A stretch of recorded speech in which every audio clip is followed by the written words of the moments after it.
Lee Thomas, Tuscaloosa, Alabama.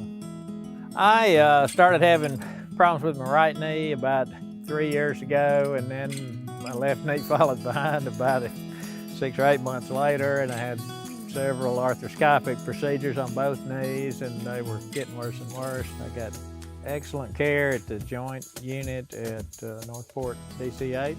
They recommended knee replacements, and I did my right knee in early June of 2018, and followed up with my left knee about 3 months later, and had a great experience. No, I would strongly recommend DCH for anybody. I got excellent care start to finish, and it couldn't have been better. And I was able to do work in the woods, chainsaw on off my tractor, cutting wood and doing things I want to do, and they're way better than they were before surgery, and I'm doing great. The DCH Comprehensive Joint Program, keeping bodies in motion.